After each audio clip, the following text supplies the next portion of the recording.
네, 이제 이번 시간은 143페이지 2번의 통정어의 표시. 여기도 제108조 통정한 허위의 의사표시 1항과 2항을 다 같이 한번 읽어보자고요. 숫자만 빼고 한번 읽어볼게요. 시작.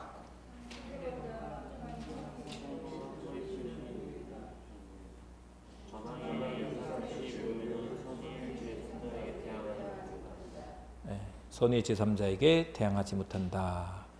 이런 케이스를 한번 봐보자고요. 이 비진의 표시는 아까 봐보세요. 의사와 표시가 일치하지 않는데 이거를 표의자가 어떻게 한 거라고요? 알고. 단지 알고 한 거야. 그러면 그 효력이 어떻게 된다고요? 유효. 근데 상대방이 그것이 비진의 표시라는 것을 알았거나 알 수 있었을 때, 그냥 줄여서 뭐라고 한다고요? 상할 수일 때, 그때는 어떻게 된다? 무효. 이렇게 했단 말이에요.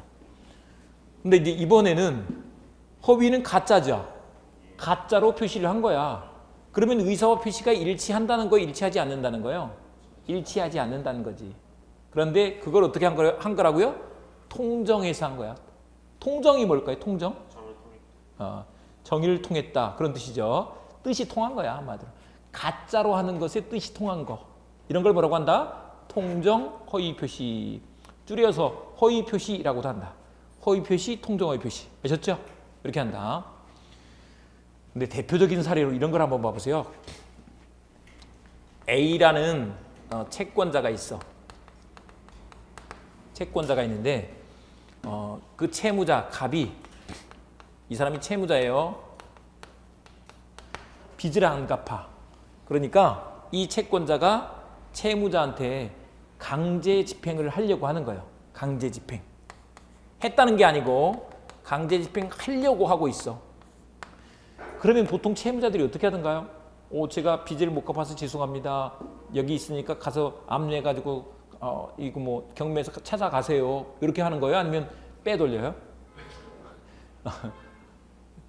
착한 사람들은 강제 집행 들어오기 전에 있는 걸로 일단 갚아. 근데 이렇게 강제 집행 하려고 하는 집들은 빼돌리는 집들이야. 그래서 그 사람이 갖고 있는 아파트 또는 무슨 부동산을 이렇게 그 X를 가짜로 매매 계약을 맺고 등기를 넘겨준 거예요. 매매를 했는데 진짜로 했다, 가짜로 했다. 그러니까 매매를 가장한 거지. 아셨죠? 매매를 가장해서 소유권 이전 등기를 해도, 그러면 이제 우리 A 입장에서 봐보면, 우리 이제 지난주에 잠깐 공부했어요. 채권은 대인권이다 그랬어. 대인권. 그래서 누구한테만 달라고 할 수 있다고요? 갑한테만 달라고 할 수 있어. 채무자. A가 을한테 달라고 할 수 있다, 없다? 없다는 것이다. 지금 이렇게 해두면 이제 모르는 상태에서는 봐보면 이게 갑 거가 아니고 누구 거라고요? 을 거라고. 그러면 A가 을한테 강제 집행을 할 수가 있는 거예요, 없는 거예요? 못 하잖아요. 근데 이제 봤더니 요거야. 가장 매매는 봐보세요. 청약과 승낙을 했는데 갑 입장에서 소유권을 진짜 넘길 생각이 있어요, 없어요? 의사 없죠? 근데 표시를 했죠.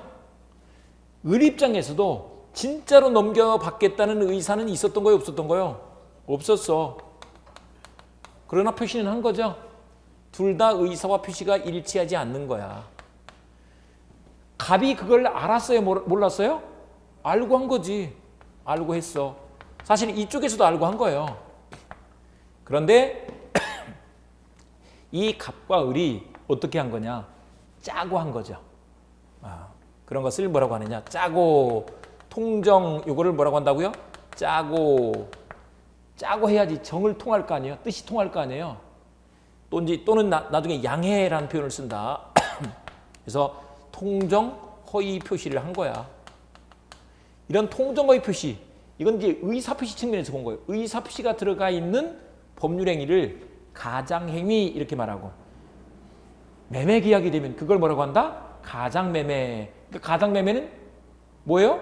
허위 표시가 들어가 있는 거야. 그러면 이건 뭐예요? 아까 봐보세요. 이거 알고 했는데 상대방이 알았거나 알 수 있었어. 그러면 아까 무효였죠. 짜고 했으면 더 말할 필요가 없죠.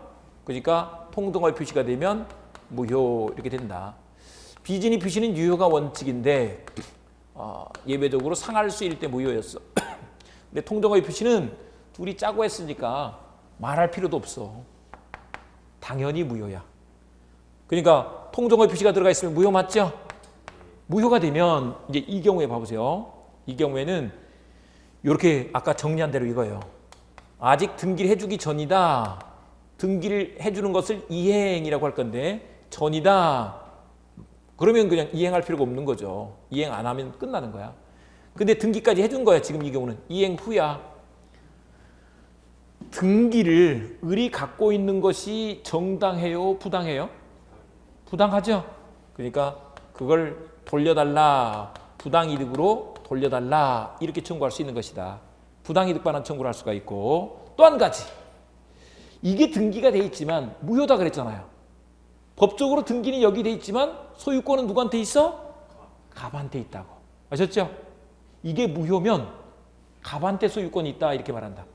소유권은 물권이다 그랬죠? 그 물권에서 달라고 하는 청구권이 나와. 그러면 물권적 청구권이라고 한다. 그래서 물권적 청구권을 행사해서 돌려받을 수가 있어. 이렇게 된다는 것이다. 이게 기본 원칙이야. 무효가 되면 부당이득으로 돌려받을 수 있고 물권적 청구권 행사를 할 수 있다. 이렇게 말한다. 그러니까 갑은 을을 상대로 부당이득으로서 그 등기 나한테 돌려줘 이렇게 할 수도 있고 그 다음에 소유권이 나한테 있으니까 등기 말소하고 나한테 인도해줘 라고 청구할 수 있게 된다는 것이다. 아셨죠? 그런 걸 물권적 청구권이라고 한다. 근데 이제 여기서 끝나면 딱 좋은데 이런 사람들은 또 나쁜 사람이죠. 이 사람만 나빠요? 이 사람도 나빠요? 둘 다 나쁜 거야. 사실은 둘 다 나쁜 사람이야. 이 사람이 자기가 필요하니까 병한테 팔아먹었어. X 매매하고 등기까지 해줬어. 지금 아까 그랬습니다. 이 사람이 소유권이 있다 없다? 없다. 없으면 이 사람이 소유권 취득할 수 있다 없다? 없다. 이게 기본 원칙이라는 거다. 아니 주인이 넘겨줘야 예를 들면 이거 생각해보세요. 어렸을 때 좀 말도 안 되는 막 그 억지 주장하는 친구들도 있긴 했어. 내 건데 내 옆에 친구가 내 연필이나 아니면 지우개를 야 너 가져 하면서 뒷자리 애한테 또는 앞자리 애한테 줬다고 생각해 보세요. 지가 아니죠. 그런다고 그 친구께 안 돼. 안 되는 거지. 지가 아니잖아요. 지가 아닌 걸 넘겼잖아. 그럼 지가 아니라니까? 넘겨받은 사람도 자기께 될 수가 없는 거야. 을거 아니죠. 병이 소유권 취득 못한다니까? 아셨죠? 그런데 소유권 취득할 수 있는 경우가 있다. 그게 아까 우리 2항에서 말한 그게 뭐라고요? 선의 제3자. 선의 제3자에게 대항하지 못한다. 이렇게 말한다. 근데 일반적으로 생각을 해보세요. 갑을 사이에 을 명의로 등기가 돼 있단 말이에요. 모르는 사람이 을이 이걸 부동산에 내놓고 가서 내가 샀단 말이에요. 그 집이 이런 강제 집행을 피하기 위해서 면탈하기 위해서 이렇게 가장매매를 통해서 등기를 넘겨놨는데 나한테 넘기는구나 하는 것을 모르는 제3자가 알 수 있을까요? 없을까요? 모르지. 제가 이제 조금 더 심하게 하는 얘기로 형제간에도 몰라. 형제간에도 형제가 지금 이제 아직은 뭐 결혼 안 한 사람들 이런 사람들 모르고 결혼한 사람들 형님네가 뭘 사고 알아 몰라? 모르지. 어떻게 알아? 정보가 없는데 모른단 말이에요. 그러니까 일반적으로는 다 대부분 뭐가 돼? 선의 제3자가 돼서 이 사람이 몰랐으면 이 사람은 어떻게 돼버려? 소유권을 취득할 수 있어. 이렇게 된다. 그 무효를 갑이 누구한테는 주장을 못해? 병. 아셨죠? 선의 제3자에게는 대항하지 못하는 것이니까 그렇다 이 말인 것이다. 근데 그렇게 해도 괜찮은 것이 봐보세요. 예를 들면 이제 이 경우는 이런 거야. 갑을 두 사람만 보면 가장매매니까 가짜로 한 거니까 어쨌거나 이 사람 보호할 필요성이 없잖아요. 그러니까 누가 소유자인 것이 맞아? 갑이 소유자인 것이 맞아. 이렇게 하는 게 맞겠잖아요. 그런데 이 사람이 빼돌려서 그런 사정 전혀 모르는 선의 제3자한테 넘겨버렸다네? 그러면 갑을 보호하는 게 맞겠어요? 병을, 선의 제3자 병을 보호하는 게 맞겠어요? 병을 보호하는 게 맞죠. 누가 그렇게 가장매매 하라 그랬는데. 맞죠? 그러니까 그 사람한테는 말 못해. 물론 이제 이 사람한테 돈을 받으면 돼. 그 부동산 값을 받으면 된다고. 아셨죠? 네, 그건 나중 얘기고 일단 여기서 부동산을 중심으로 해서 보면 이 사람이 갖는 게 맞으니까. 법은 이런 거요. 어떻게 처리하는 것이 합리적일까 생각을 해서 지금까지 경험들이 쭉 쌓여서 이렇게 처리하는 게 맞겠네. 그래서 그렇게 정한 거예요. 그러니까 비진이 표시도 봐보세요. 비진이 표시도 누가 비진이 표시하라 그랬는데 그러니까 책임지는 게 맞잖아요. 근데 그쪽에서 알았어. 알 수 있었어. 그러면 무효로 해도 괜찮겠죠. 이렇게 되는 거라고. 이해되시죠? 그러니까 원래부터 그렇게 법조문에 그렇게 돼 있는 게 아니고 그렇게 하는 것이 합리적이겠네. 그래서 그렇게 법을 만들었다니까요. 그게 하루 이틀 된 게 아니고 사실 우리 민법은 1960년도 1월 1일부터 시행이 된 거예요. 1958년도에 만들어졌는데 48년도부터 10년간 기초 작업을 해가지고 10년간 작업해서 만들어진 민법전이 1960년 1월 1일부터 시행이 됐지만 사실 그 민법전도 우리 민법전도 이게 10년간 연구는 했지만 외국 모델을 갖다 놓고 카피해놓고 이거 연구한 거란 말이에요. 저 독일 프랑스 법을 갖다 놓고. 근데 독일 프랑스 법은 더 오래됐죠. 더 오래됐고 거기도 만들 때부터 그냥 얼렁뚱땅 만든 게 아니고 그 전부터 있던 법들을 쭉 연구해가지고 만든 법들이잖아요. 그러니까 이렇게 하는 게 합리적이다. 이렇게 해서 법을 만들었다고. 아셨죠? 예. 그러니까 저는 이제 법을 강의하면서 또 공부하면서 이렇게 느끼는 건 그래도 지금까지 경험치가 쫙 쌓여 있으니까 진짜 법을 합리적으로 잘 만들었다. 어떻게 이렇게 만들었을까? 근데 지금은 암기라고 생각하지 말고요. 이렇게 처리하는 게 맞겠네. 이렇게 기억을 하시면서 가시면 된다고. 그러면서 이제 그걸 반복하다 보면 나중에는 이제 이게 법이 내 거로 체화가 돼. 내 몸에 맞아. 아셨죠? 네, 이렇게 되는 것이다. 여기서는 그 143페이지 한번 볼게요. 다시 108조 1항에서 상대방과 통정한 통정 동그라미 허위 동그라미 통정한 허위의 의사표시는 무효 동그라미 무효이다. 그런데 2항 전항의 의사표시 무효는 항상 선의의 제3자 동그라미 대항 세모 선의의 제3자에게 대항하지 못한다. 이렇게 된다. 그 밑에 가시면 사례로 접근하는 라이브 민법 그려놨는데 제목에서 가장매매 사례 이렇게 해놨죠.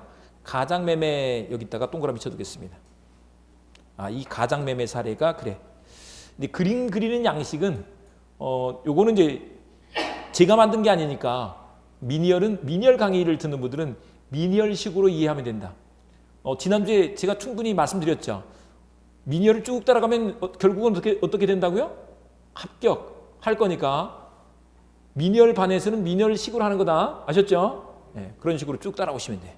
네, 이렇게 하시면 되겠다. 나머지 내용들은 이것도 막 외울 필요는 없고 그렇다네. 이렇게 되는 것이 맞겠다네. 요 정도로 알아두시면 되겠다.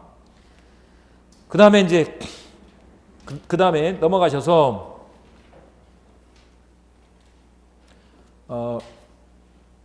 동그라미 3번에 보시면 허위 표시에서 제3자란 그랬죠.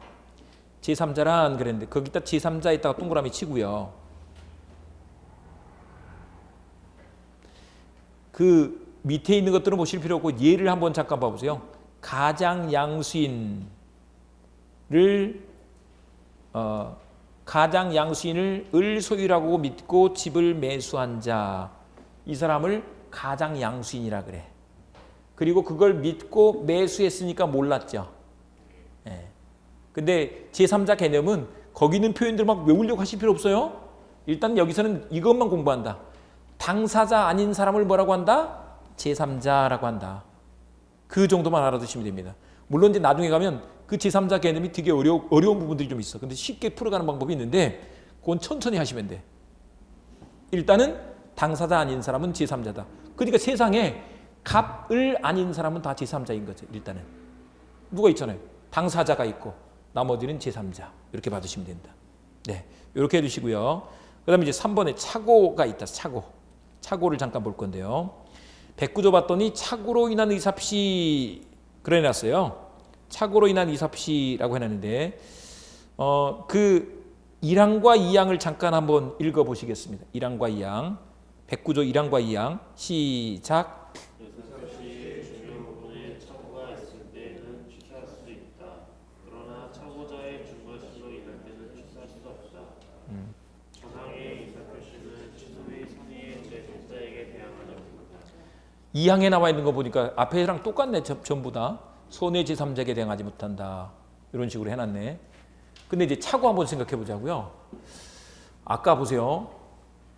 여기서 비진이 표시는 지금 기본적으로 이거다. 의사와 표시가 일치하지 않는데 그거를 표의자라는 표현을 쓰는데 표의자는 의사 표시한 사람을 의사 표시자라고도 하고 표의자라고도 한다. 옛날 처음에 만들 때는 표의자 이랬는데 이제 법을 요즘 개정하면서 의사 표시자 이렇게 말을 바꾸기도 한다. 아셨죠? 같은 말로 쓰시면 돼. 근데 그걸 알고 한 사람, 알고 하면 비진이 표시. 알고 나가서 짜고 했어. 그러면 이걸 짜고 한 걸 뭐라고 한다고? 통정 허위 표시. 둘이서 짜고 한 걸 통정 허위 표시. 비진이 표시는 진이 아닌 의사 표시, 비진이 표시 이렇게 말하는데 혼자 헛소리를 한 거야. 그런 걸 다른 말로 단독 허위 표시라고도 한다. 용어는 중요하지 않아. 단독 허위 표시라고도 한다. 그런데 이제 착오는 뭐냐? 착각한 거야. 착각한 거. 그러면 착각은 알고 하는 거예요? 모르고 하는 거예요? 모르고 하는 거죠. 의사와 표시가 일치하지 않음을 모르고 하는 거. 이런 게 착오다. 예를 들면 봐보세요. 우리 숫자 쓸 때, 돈 쓸 때, 숫자 쓸 때, 100만 원, 1000만 원, 동그라미 하나 차이잖아요. 10억, 동그라미 다 하나 차이란 말이에요. 근데 이게 다친 거 맞아. 틀려. 이거 계속 하는 사람들은 이게 점 찍어보면 금방 나오잖아요. 근데 이제 항상 돈을 다루는 사람이 아닌 사람들은 동그라미 이거 제대로 친 거야, 안 친 거야? 헷갈릴 때 있죠? 근데 세 봤지만 착각해서 하나 더 칠 수도 있고, 덜 칠 수도 있죠? 착각해서 그렇게 한 거잖아요. 맞아요, 안 맞아요? 착오로 인한 의사표시가 있는 것이다. 착오. 아셨죠? 착오로 인한 의사표시는 언제 취소할 수 있다고요? 거기다 써놨네. 아까 109조에서 중요 부분에 착오가 있을 때 취소할 수 있대. 또 이런 거 한번 봐보자고요. 뭐냐면 이런 사건이 있어. 토지 1389평이 여기 실제로 있었던 사건이야. 1389평이 다 경작할 수 있는 농지인 줄 알고 농사 지으려고 땅을 샀어. 근데 거의 반 정도에 육박하는 600평 정도가, 반은 안 되죠. 600평 정도가 하천 부지를 이루고 있는 거예요. 하천 부지야. 그러니까 그냥 볼 때는 멀쩡한데 나중에 큰 물 홍수 나고 뭐 이러면 거기는 물에 잠겨. 농사 지을 수 있어요, 없어요? 그러니까 그런 걸 내가 알았어, 몰랐어? 모르고 산 거야. 한마디로 사실을 놓고 착각을 한 거죠. 우리 봐보세요. 저 앞에 친구인 줄 알고 조금 눈 안 좋은 사람들 그냥 손 흔들었어. 아이고 가서 봤더니 아니네. 이런 것도 다 뭐예요? 착오야, 착오. 아셨죠? 그런 착오가 있을 때 어떻게 한다고? 취소할 수 있다. 이렇게 말한다. 보세요. 이제 법에서 이렇게 써놨어. 사실 우리 이 책은 우리 책에 있는 법조문은 조문 그대로를 써놓은 게 아니고 이걸 조문을 사실은 저는 이제 이런 건 반대하는 편인데 조문을 우리가 좀 알기 쉬운 말로 바꿔놨어. 법조문에 있는 그대로가 아니라. 근데 법조문은 그대로 놔두고 그냥 이해를 그렇게 하면 되는데 어쨌거나 그렇게 놨다. 저는 이제 이렇게 써드린다. 착오로 인한 의사표시는 보세요. 일단 이런 거예요. 의사와 표시가 일치하지 않는데 그걸 모르고 한 거야. 자기는 100만 원 그런 거 쓰려고 했는데 동그라미 하나 빼서 10만 원 이렇게 됐어. 착오죠? 모르고 한 거야. 그런데 이런 경우를 착오라고 하는데 이런 경우에 취소할 수 있느냐 이 말이에요. 착오로 인한 경우에 취소권이 인정이 되느냐? 취소권이 인정이 되느냐? 이 말인데 이에 관해서 우리 법조문에서는 어떻게 써놨느냐 하면 그게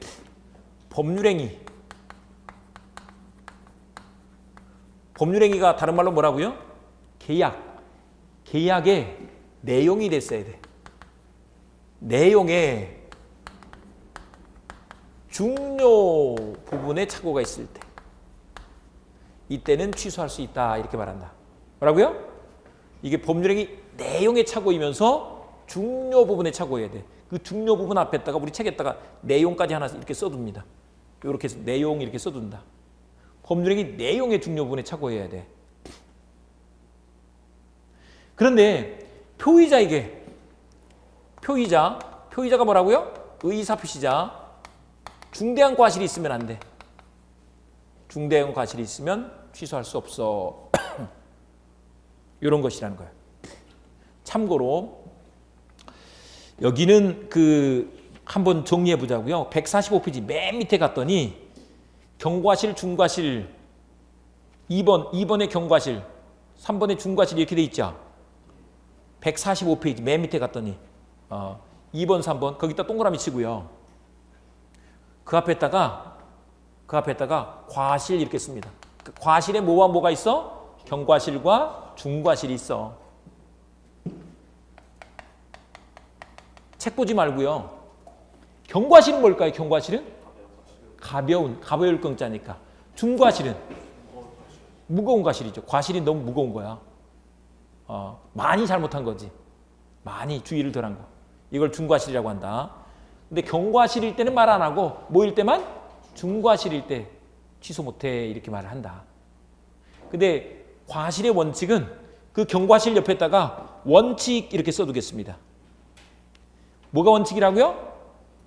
경과실이 원칙이라고. 그러니까 일반적으로 과실이 그러면 뭘 말하는 거야? 경과실을 말한다고. 따로 경과실이라고 말 안 하고 과실 이렇게 말을 한다고. 그때 그 과실이 무슨 과실이라고? 경과실을 말한다고.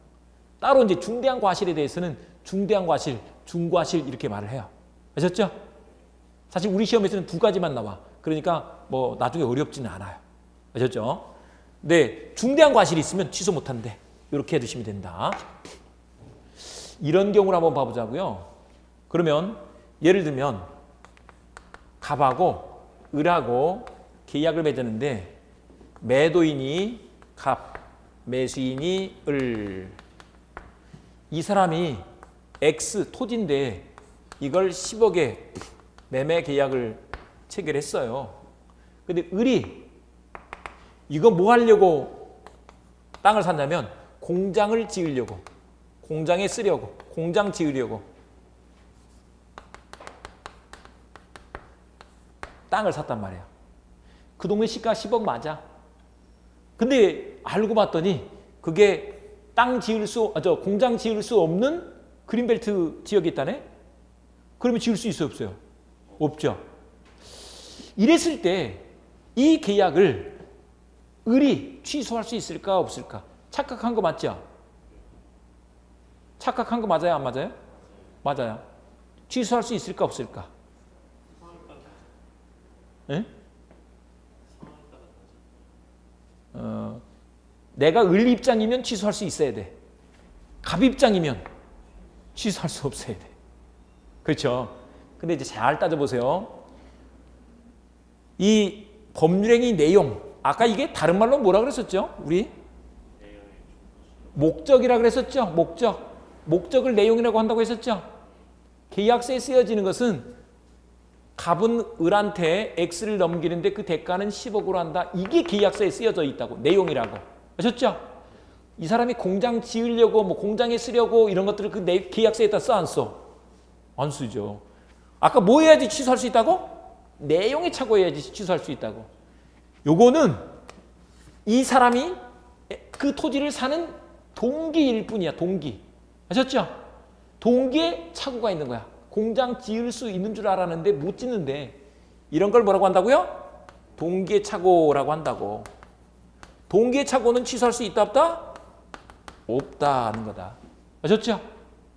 동기까지 문제 삼으면 내 속마음에 그게 있었어. 우리 봐보세요. 예를 들면 우리 그냥 가벼운 물건 하나 생각해 보자고요. 내가 저기 가가지고 저기 가서 무슨 옷을 하나 살라 그래. 옷 얼마 주고 사요? 그러면 싸게 5만 원짜리가 있다고 보자고요. 딴 데는 자기 그거 6만 원, 7만 원은 하는 줄 알았어. 5만 원 이렇게 붙어 있으면 야 빨리 사야지. 샀단 말이에요. 근데 집에 좀 더 가다 보니까 또 같은 물건이 있네. 그래서 궁금해서 한번 들어가 봤어. 그 집에 갔더니 4만 원이야. 4만 원. 그러면 쫓아가 가지고 저 옆집에 4만 원 더 싼 거 있으니까 내가 옷 산 거 취소할래요. 할 수 있다 없다? 없죠. 있으면 큰일 난다니까. 장사 못 한다니까. 자기는 싸게 사는 걸로 착각하고 한 거야. 자기 혼자. 동기착오가 있는 거라고. 옷 싼 값이다. 아셨죠? 동기착오는 취소할 수 있다 없다? 없다는 것이다. 아셨죠? 그러니까 이것도 마찬가지야. 이런 경우들도 있어. 그러면 좀 우리 이제 어른들이니까 요즘은 뭐 그런 걸로는 잘 안 하지만 아버지 묘가 거기가 좀 사업도 좀 하고 뭐 크게 하려고 하는 사람들은 또 명당 자리 찾고 그러더라고요. 그 자리가 좀 안 좋대. 아버지 말고 그러면 아버지 계시니까 할아버지 해보자고. 할아버지 묘가 그 자리가 좀 안 좋대. 자손들을 위해서 명당 자리를 찾아서 그 묘를 이장을 해야 되겠대. 그래서 거기 땅을 산 거예요. 땅을 샀는데 거기에 묘지를 쓸 수 없는 지역이라네. 나중에 봤더니 묘지를 쓸 수가 없대. 야, 나 묘지로 쓰려고 이거 샀는데 못 쓰게 생겼으니까 나 이거 취소할 거야. 이렇게 하면 되겠어요, 안 되겠어요? 그 사람도 지금 땅 내놓은 지가 언젠데 그 말 한마디도 없다가 갑자기 그렇게 얘기하면 이건 뭐 매매계약 도장 찍으나 마나네. 가다가 딴 핑계 대가지고 다 취소할 수 있겠네. 말이 안 된다니까. 아셨죠? 그래서 동기착오는 취소 못한다는 것이다. 근데 절대 그런 건 아니야. 이 동기를 표시를 했었어. 야, 내가 이거 공장 지으려고 하는데 만약에 못 지으면 뭐 어쩌고저쩌고 얘기를 했어. 이런 걸 동기를 표시하면 내용이 됐다 이렇게 말한다. 또는 이런 경우도 있어요. 그 동기착오를 상대방이 유발시켰어. 제공을 했어. 이런 경우에는 취소할 수 있다. 또 이렇게 말한다. 이런 경우가 있대요. 실제로 있었던 사건인데 대구 두류산이 있는데 두류산이 있어요.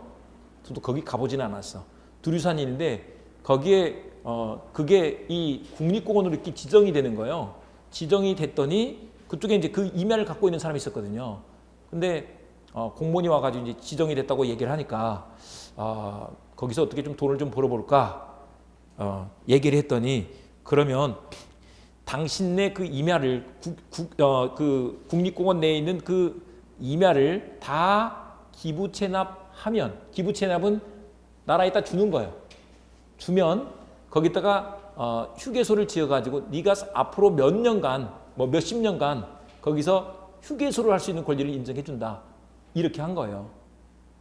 근데 그거는 법에 없는 건데 공무원이 법을 다 아는 거 아니에요? 공무원이 법을 잘못 알고 말을 한 거야.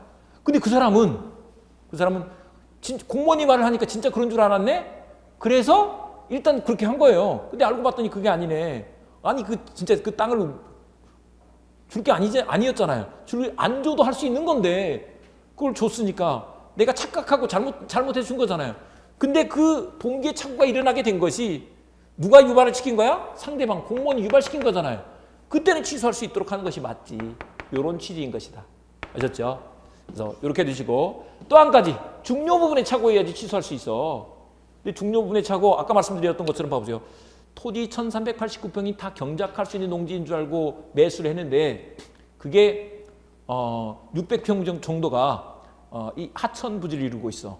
그러면 그런 경우에는 중요해요, 안 중요해요? 중요하지. 중요 부분에 착오가 돼서 취소할 수 있다 이 말인 것이다. 또 이런 것도 생각해 보세요. 근데 그거 사실 구청에 가서 또는 아니면 그쪽에 뭐 시청에 가서 떼보면 금방 알 수 있는데 만약에 그걸 안 떼봤어. 그러면 그 사람 잘못한 거야, 안 잘못한 거야? 잘못했죠. 많이 잘못했어, 조금 잘못했어? 많이 잘못했지. 기본적으로 등기부나 그쪽에 다 부동산 거래하면서는 알아보는 게 그게 상식인 거야. 기본 상식. 근데 그걸 할 조치를 안 취했잖아요. 그러면 어떻게 된다? 중요 부분에 착오가 있으면 원래 취소할 수 있는 거지만 표의적에 중과실이 있으면 취소 못한다. 이렇게 된다는 것이다. 아셨죠? 이해되시죠? 이렇게 처리를 해가는 것이다. 되게 재밌죠? 재밌다니까. 내가 땅 거래를 해봐. 근데 실제로 봤더니 제가 이제 강의를 이렇게 해보니까 집안에 있는 또 여러 가지 막 고민거리들 또 주변에서 듣는 얘기들 막 가지고 와서 질문하시는데 진짜로 이런 사례들이 있어요.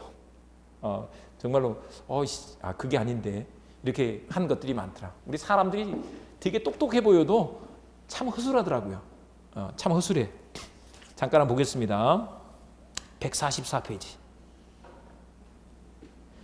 어려운 말 할 필요 없고요. 109조. 착오로 인한 의사표시는 우리 아까 내용의 중요분에 착오가 있는 때 취소할 수 있다 그랬죠? 내용 썼죠? 내용 동그라미 치고요. 중요 부분 동그라미 칩니다. 취소 동그라미 합니다. 그러나 착오자의 중과실로 중과실 세모. 그러면 세모는 X라 그랬죠? 중과실일 때는 취소할 수 있다는 거예요, 없다는 거예요? 없다 이런 뜻이라고. 내용의 중요분에 착오일 때 취소할 수 있지만 중과실이 있으면 취소 못한다. 이 양은 내용이 똑같으니까 그냥 가겠습니다. 오른쪽에 가셔서 거기 밑에 보면 1번의 원칙 그려놨는데 요거 한번 봐보자고요. 토지의 매수 동기 세모.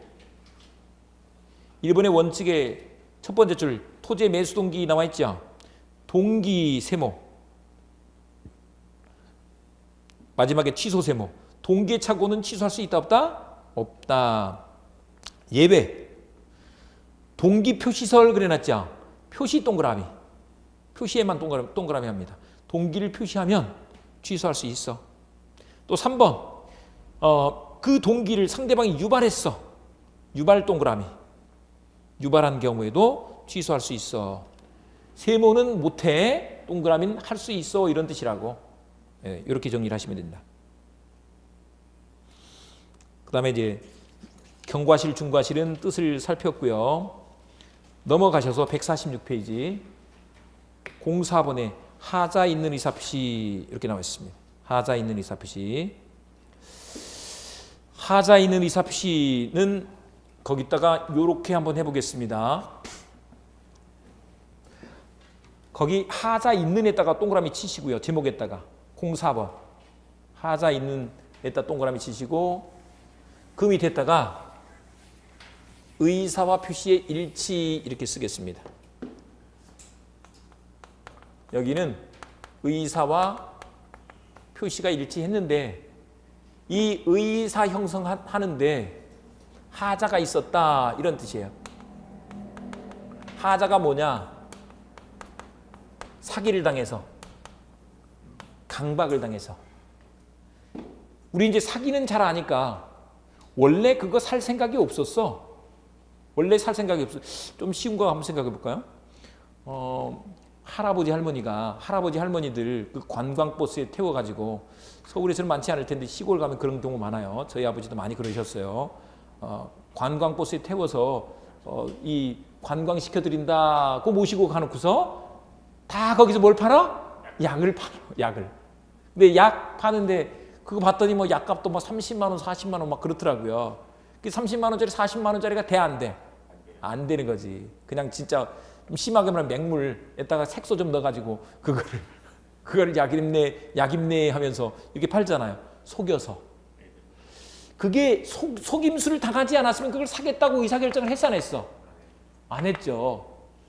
조금은 그래도 내가 좀 비싸게 좀 차비는 뺀다, 차비는 좀 준다 생각을 하겠지만 어쨌거나 그래도 약이다 생각하니까 그 의사결정하고 그대로 표시했죠.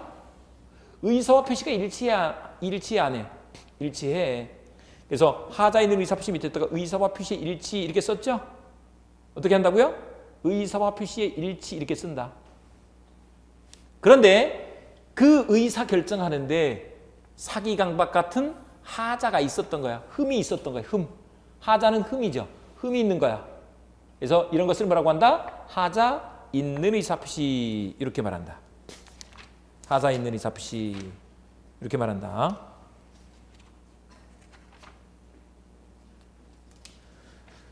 이게 이거예요. 여기하고 차이가 있다. 여기까지는 비진의 표시, 허위 표시 차고는 의서와 표시가 일치하지 않아. 일치하지 않아. 그런데 사기 강박은 뭐는 한다고요? 의사와 표시는 일치한다고. 아셨죠? 다만 의사 형성 과정에 이런 사기 강박이라는 하자가 있었어. 이런 것을 하자 있는 의사 표시라고 한다고. 아셨죠? 네, 이렇게 되는 것이다. 이제 이런 거 한번 봐보자고요. 이런 거. 예를 들면 이런 사건이 있는 거예요. 갑이 땅을 갖고 있는데 을한테 속여서 앞으로 막 개발 호재가 막 생길 거니까 이제 뭐는 그런 사기꾼들이 땅 사기꾼들이 또 그런 거 많이 해요. 이거 사라고. 그래서 매매해서 넘겼어. 사기를 당해서 샀어. 아니면 팔았어. 사기당해서 팔 수도 있고 사기당해서 살 수도 있죠. 네. 이런 거. 사기는 다른 말로 그냥 속임수 이렇게 생각하시면 돼요. 뭐가 있는 거라고요? 속임수가 있는 거. 그러면 사람이 착각을 해요, 안 해요? 착각하죠. 그걸 이제 사기로 인해서 그 속임수를 쓰는 것을 법에서 이제 좀 어려운 말을 써. 기망행위 이렇게 말한다. 뭐라고 한다고요? 기망행위. 기망행위를 통해서 표의자한테 표의자를 착오에 빠지게 하는 거야. 착오에 빠져서 의사표시를 하는 거죠. 봐보세요. 와, 이거 만병통치약이네 속이니까 노인네들이 그런가 보네 착각을 하는 거야. 실제로는 아닌데. 그렇죠? 알고 당한 건 사기 아니야. 알고 당하는 건 사기 아니라고. 모르고 당한 거야. 모르고. 그리고 이제 뭘 한 거야? 질렀어. 우리 요즘 말로 하면 질렀어. 그게 의사표시를 한 거죠. 요게 사기로 인한 의사표시가 된다는 것이다. 근데 강박은 뭐냐면, 강박은 뭘까요? 아까 앞에서 궁박이란 게 나왔었는데, 첫 시간에 궁박이 나왔었는데 이제는 강박이야. 강박은 또 그냥 이렇게 읽으시면 돼. 강한 압박. 강한 압박을 가하면 사람이 쫄겠어요, 안 쫄겠어요? 쫄죠? 너 죽어. 제가 말하면 안 되고 좀 무서운 사람이 너 죽어. 그러면 사람이 쫄아, 안 쫄아? 또 뭐 그런 거 있으면 너 고소할 거야. 고발할 거야. 그러면 쫄아, 안 쫄아? 쫄죠. 사람이 공포심을 갖게 돼. 공포심. 공포심을 갖게 하는 행위를 뭐라고 한다고요? 강박이라고 한다고. 아셨죠? 강한 압박 이렇게 생각하시면 돼. 그리고서 의사표시를 하는 거야. 의사표시. 요즘은 버스에 그런 거 없는데요. 저희들이 제가 조금 더 어렸을 때 그때는 이런 사람들이 있었어. 버스 타가지고 저 지금 나온 지 일주일 됐는데 이것 좀 사주라고. 지하철에도 많이 보이네요. 요즘도 보입니까? 예. 근데 사주라고. 안 사주면 또 뭐 어떻게 될지 모르고. 그래서 지하철 같은 경우는 그래도 사람이 좀 많으니까 버스는 근데 얼마 안 되잖아요. 그러면 아무리 남자지만 겁이 좀 나았나? 안 나는구나. 저는 어렸을 때 좀 겁나도 맞으면 얼마나 아플까 이런 생각이 들면서 약간 겁이 나더라고요. 한마디로 그걸 공포심을 가져. 그래서 그 껌 얼마 안 되는 걸 뭐 1,000원, 2,000원 주고 샀어, 안 샀어? 샀어. 그게 뭐라고? 강박에 의한 의사표시가 된다고. 아셨죠? 네, 그런 거라니까. 너 고소할 거야? 그랬더니 안 할 수가 없어. 안 살 수가 없어. 안 팔 수가 없어. 그랬더니 그냥 사인했어. 그러면 강박이라고. 그런 게. 아셨죠? 이런 것이 된다. 그러면 이런 경우에는 사기 강박이 있으면 이걸 어떻게 처리를 하느냐 이 말이에요. 사기 강박에 의해서 이런 계약이 맺어지면 그래도 이 경우는 일단은 유효라고 봐줘. 근데 사기 강박 당한 사람이 취소권을 가지는 것으로 하고 이 취소권을 행사할 수 있는 것으로 한다. 우리 지난주에 공부했어요. 제한 능력자, 미성년자가 계약을 맺으면 미성년자가 엄마 아빠 동의도 안 받고 게임기를 사면 그 게임기 산 계약은 일단 뭐라고? 유효라고, 유효야. 하지만 뭐가 있어? 취소권이 생겨. 근데 취소를 하면 어떻게 된다고요? 아예 그 계약 맺었었던 때로, 즉 처음부터 뭐가 돼버려? 무효가 돼. 처음부터 이 말을 줄여서 소급해서 무효가 된다 이렇게 말한다. 소급은 처음부터 이런 뜻이다. 여기서 처음부터는 예를 들면 5월 10일 날 계약을 체결했어. 그리고 12월 10일 날 만약에 취소를 했어. 그러면 5월 10일로 돌아가서 5월 10일부터 무효였던 것을 이렇게 봐버린다고. 아셨죠? 무효가 되니까 이런 경우 다시 말씀드립니다. 똑같아. 아까랑 똑같아. 이미 등기까지 다 넘겨줬어. 그래도 그걸 갖고 있는 것이 부당해, 정당해? 부당해. 그러니까 부당이득 반환 청구할 수 있고 등기가 그 사람 명의로 있더라도 소유권은 누구한테 있는 거라고요? 원래 주인한테 있다고. 그래서 그 사람이 물권적 청구권 요거를 행사해서 돌려달라, 등기 말소해달라 이렇게 청구할 수 있게 된다. 그런 걸 뭐라고 한다고요? 물권적 청구권. 아셨죠? 참 11월, 12월은 다시 한번 강조합니다. 오늘 또 새로 오신 분들도 계시니까 11월, 12월은 이걸 너무 열심히 하려고 하지 말고 그냥 동그라미 세모한 것만 딱 보고 그 다음에 동영상으로 계속 반복을 하시라고요. 시간 되시는 대로. 그래서 동영상을 보시면서 이걸 친하게 해가면 돼요. 그 정도면 충분하다. 요 책은 딱 11월, 12월까지만 보는 책이에요. 더 이상 볼 필요가 없어. 아셨죠? 그러니까 절대 안 쳐져. 이 용어들도 마찬가지로 다음에 이걸 또 찾아봐야지 하실 필요도 없어. 그때 가면 또 설명해주고 그 책에도 다 설명이 돼 있어. 그러니까 의미가 없다고. 그러니까 가벼운 마음으로 하세요. 너무 또 무거운 마음으로 이렇게 하면 오히려 공부가 안 돼. 그리고 우리 이 절대평가 시험은 말씀드렸지만 절대 붙을 수밖에 없다 그랬죠. 우리 강의계획서 받으셨어요? 오늘 오신 분들은 아직 안 받으셨네? 제가 강의계획서 드린 거 있거든요. 그날 진도 그대로 나가니까 그 강의계획서대로 이렇게 나가니까 보시면 근데 그 계획서에 뭐라고 써놨어? 절대 붙는다 이렇게 써놨죠? 절대 붙을 거니까 그대로 하시면 된다. 이런 것이다. 사기 강박이. 다시 근데 이제 이런 거 한번 생각해 보자고요. 갑하고 을이 이 계약을 맺었는데 예를 들면 A라는 사람이 와가지고 이 사람이 중개업자야. 부동산에서 와서 갑한테 야 지금 혹이다. 지금 팔아야지. 나중에 가면 값 떨어진다. 라고 사기 또는 너 그거 안 하면 안 돼. 겁을 줘서 강박해가지고 계약을 체결했어. 이런 경우가 있을 수 있다는 거예요. 근데 보세요. 매매 계약을 맺은 사람은 누구예요? 갑을이죠. 이 사람을 뭐라 그래 아까? 당사자라고 한다고. 그러면 A를 뭐라고 하겠어요? 당사자 아닌 사람은 뭐라고 한다고? 제3자라고 한다고. 이 사람은 뭐가 된다고? 제3자. 제3자가 사기 강박을 했을 때 우리 중개업자는 왜 이 사기 강박을 통해서 이런 계약을 맺었을까요? 돈 벌려고, 수수료 받으려고. 할 수 있죠? 없어요? 있어. 이랬을 때 그러면 이제 이 경우에 이 계약을 무조건 취소할 수 있다고 해야 될까? 아니면 일정한 경우에 취소할 수 있다고 해야 될까? 눈치를 잘 봐야 돼. 이제 이 인간이 왜 이렇게 말을 할까? 이걸 이제 잘 봐야 돼. 이런 제3자에 한 사기 강박이 있을 때 그냥 봐보세요. 그냥 갑이 만약에 취소할 수 있다. 이렇게 해버리면 봐보세요. 예를 들면 만약에 봐보세요. 갑이 을한테 매매 계약을 맺고 등기까지 다 넘겨줬어. 등기까지 넘겨줬는데 넘어간 뒤에 막 값이 오르고 막 난리가 났네. 그랬더니 이 계약 10억에 팔았는데 지금 12억이래. 그러면 갑이 A를 세워가지고 네가 나한테 사기쳤다 그래. 취소하자.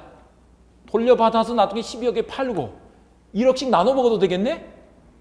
그러면 될까요? 안 될까요? 안 되지. 그러니까 어떨 때만 취소할 수 있도록 하느냐? 여기서 봐보세요. 제3자가 이렇게 사기를 쳤을 때 또는 강박을 했을 때는 상대방, 이 사람이 상대방이에요. 이 사람이 사기당한 사람이고 상대방이 다른 사람이 사기를 쳤구나 하는 것을 알았거나 알 수 있었을 때 이때만 취소권이 인정된다 이렇게 말한다. 이해가 되죠? 그냥 취소할 수 있도록 하게 되면 그런 장난하는 문제가 생길 수가 있다니까요. 그래서 그렇게 못하고 상대방이 알았거나 알 수 있었을 때, 앞 시간에 말씀드렸어. 알았거나를 뭐라고 한다고요? 악이. 수는 뭐라고요? 알 수 있었을 때인데 이게 과실, 이제 선의는 빼버리고 뭐라고 한다고? 과실이라고 한다. 그래서 악의 또는 과실일 때만 취소할 수 있어 이렇게 한다. 그 반대는 상선무야. 그건 나중에 또 봅니다. 네, 이렇게 처리를 해간다.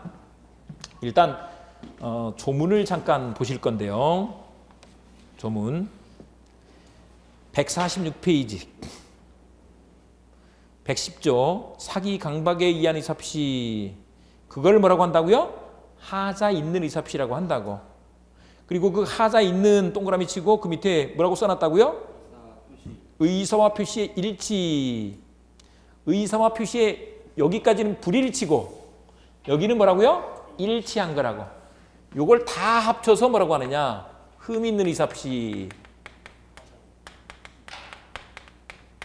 다 합쳐서. 또는 비정상적 의사표시. 이렇게 말을 한다. 아셨죠?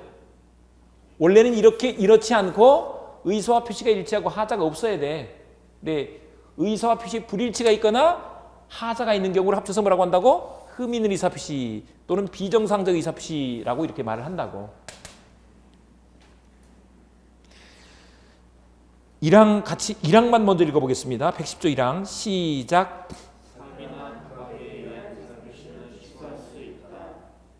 그래서 취소 동그라미. 사기나 강박은 뜻을 아니까. 다시 2항 읽어보겠습니다. 2항만 시작. 상대방이 있는 의사표시에 관하여 제3자가 사기나 강박을 한 경우 상대방이 제3자의 사기, 강박 사실을 알았거나 알 수 있었을 경우에 하나는 취소할 수 있다. 거기서 제3자가 사기나 강박을 한 경우 제3자 동그라미. 제3자. 그 2항 옆에다가 제3자 옆에다가 중개업자 이렇게 하나 써보세요. 중개업자가 사기나 강박을 했어. 그러면 상대방이 상동그라미, 제3자의 사기나 강박 사실을 알았거나 알 동그라미, 알 수 있었을 경우 수 동그라미, 이게 상알수라고. 아셨죠? 나중에 또 1월달에 다시 한번 해드릴 거예요. 상알수일 때 취소할 수 있다. 취소 동그라미. 취소할 수 있다. 사기치는 걸 뭐라고 하느냐? 그 밑에 가서 이제 기망행위 여기다 동그라미 칩니다. 사기치는 걸 뭐라고 한다고요? 기망자 옆에 기망행위 보이죠? 기망행위 여기다 동그라미 치고요. 그러면 사기 당한 사람은 어떻게 된다고요? 착오에 빠져. 착오 동그라미. 그 표로 그 뭐죠? 동그라미 쳐가지고 있잖아요. 색깔 넣어가지고 보이죠? 예. 이런 걸 말한다. 나머지는 됐어. 맨 밑으로 가면 이제 2번에 강박. 강박은 강박행위 동그라미 치고요. 근데 강박을 당하면 어떻게 되느냐? 표의자는 공포심 동그라미. 공포심 동그라미. 표의자가 공포심을 갖고 그냥 우리가 그냥 쉽게 하는 얘기는 쫄아서 이 말인 거죠. 쫄아서 의사표시라는 거. 이걸 강박행위라고 한다. 됐죠? 이렇게 해 두시면 되겠습니다. 그 다음에 이제 넘어가서 148페이지로 가겠습니다. 148페이지 05 의사표시의 효력 발생이 나와 있는데요. 의사표시의 효력 발생. 일단 여기서는 111조 1항을 한번 읽어보겠습니다. 111조 1항. 111조 1항만 한번 읽어보겠습니다. 시작. 상대방이 있는 의사표시는 상대방에게 도달할 때 그 효력이 생긴다. 도달 동그라미. 언제 효력이 생긴다고요? 도달한 때. 이런 걸 한번 봐보자고요. 이제 뭐냐면 의사표시가 의사와 표시 간에 일치하고 의사 형성 과정에 하자도 없었어. 요거요. 의사와 표시가 일치하고 하자도 없었어. 그렇더라도 언제 효력이 생긴다고요? 도달했을 때 생긴다. 이런 뜻이다. 근데 그 도달이라는 것이 뭐냐? 이런 경우 한번 봐보자고요. 어떤 경우에 있느냐면 갑이 임대인이에요. 주인. 근데 세 든 사람이 세를 안 내. 세 든 사람을 뭐라고 하느냐? 임차인이라고 한다. 기본적으로 민법에서는 세가 2번 밀리면 세 든 사람을 내보낼 수가 있어요. 나가! 이렇게 할 거 아니에요. 근데 이제 법에서는 그 나가 이 말을 뭐라고 하느냐? 해지라고 한다. 해지. 해지가 나가 이 말인 거다. 앞으로 나가 이 지자가 그칠 지자예요. 여기 우리 임대차계 여기서 그치고 앞으로 나가 이런 뜻이다. 이런 건데 이걸 그냥 말로만 하면 네가 언제 나가라고 했습니까? 이렇게 나올 수도 있겠죠. 그러니까 보통은 내용 증명으로 보내. 내용 증명으로 보내면 봐보세요. 그 밑에 봐보세요. 편지를 작성하겠죠. 그리고 우체국에 가서 발송을 하죠. 그리고 어떻게 하는 거야? 그 집에 도달하는 거야. 그리고 이제 도달했지만 도달했다고 아는 건 아니야. 그 사람들이 그 내용을 읽어서 내용을 알게 되겠죠. 그걸 뭐라고 하느냐? 요지. 그 지자가 알지자예요. 요는 마친다 이런 뜻으로. 종료할 때 요자야. 아셨죠? 근데 그것들 중에서 봐보세요. 그것들 중에서 언제 효력이 생긴다고? 도달했을 때. 이런 것을 도달주의 원칙이라고 한다. 그래서 거기다 다시 한번 써둡니다. 그 우리 박스로 만들어 놓은 거 도달 동그라미 치고 원칙 동그라미 쳐둡니다. 도달주의 원칙이 된다.